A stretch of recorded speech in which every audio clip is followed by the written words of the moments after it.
স্বামী বিবেকানন্দের ১৬২তম জন্মজয়ন্তী উপলক্ষে এক সপ্তাহব্যাপী অনুষ্ঠানের আয়োজন করা হয়েছে। রবিবার উত্তর বাধারঘাট স্থিত স্বামী বিবেকানন্দ ক্লাবে ৭ দিনব্যাপী বিবেকানন্দের জন্মজয়ন্তী উদযাপন অনুষ্ঠানের সূচনা করা হয়। এই অনুষ্ঠানে উপস্থিত ছিলেন আগরতলা পুর নিগমের মেয়র দীপক মজুমদার, আগরতলা পুর নিগমের সাউথ জোনের চেয়ারম্যান অভিজিৎ মল্লিক এবং কর্পোরেটর শম্পা সরকার চৌধুরী, ক্লাবের সম্পাদক সভাপতি সহ অন্যান্য বিশিষ্টজনেরা।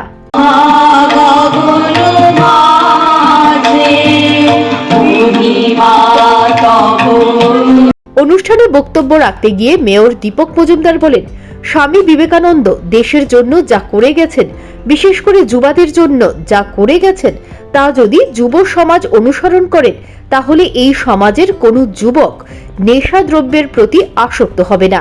পাশাপাশি তিনি বলেন, বর্তমানের একাংশ যুবা নেশার প্রতি আসক্ত হচ্ছে, এর থেকে তাদেরকে মুক্ত করতে হবে। প্রত্যেক এলাকার ক্লাব এবং সামাজিক সংস্থাগুলিকে এই কাজে এগিয়ে আসতে হবে। স্বামী বিবেকানন্দ এবং স্বামী বিবেকানন্দ ক্লাব নাম এবং কাজের মধ্যে একটা সুন্দর মিল আছে। আমি প্রতি বছরই অনেকগুলি প্রোগ্রামে এই ক্লাবে আমন্ত্রিত অতিথিরা আসি এবং আমি দেখি যে তাদের যে কর্মসূচির মধ্যে যেগুলি থাকে, তা একটা ক্লাব হিসেবে যা করা উচিত সমাজের প্রতি দায়িত্ব কর্তব্য নিয়ে বা সামাজিক চিন্তা নিয়ে তারা এই কাজগুলি কর্মসূচি অন্তর্ভুক্ত করে থাকেন। এই 7 দিনব্যাপী স্বামী বিবেকানন্দ জন্মজয়ন্তী 12ই জানুয়ারি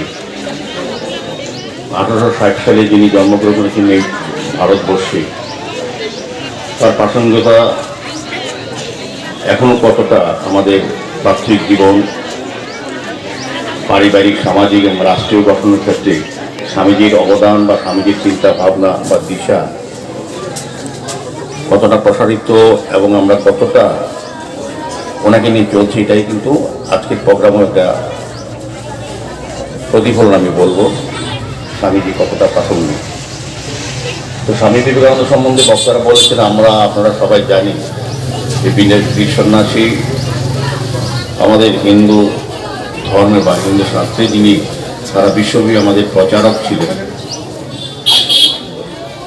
যিনি ভারতবর্ষের মানুষকে জাতীয়তার প্রতি উদ্বুদ্ধ করেছিলেন রাষ্ট্রীয় চিন্তায় এবং মানবরূপ সেবার মাধ্যমে ভগবানকে পাওয়ার যে মন্ত্র উনি আমাদেরকে দিয়ে দিয়েছিলেন, তা নিয়ে আজও আমরা চলছি বা আমরা সমৃদ্ধ হচ্ছি। অনুষ্ঠানকে কেন্দ্র করে এলাকার যুবক যুবতীদের মধ্যে ব্যাপক উৎসাহ উদ্দীপনা প্রত্যক্ষ করা যায়। Bureau report, news prime Tripura.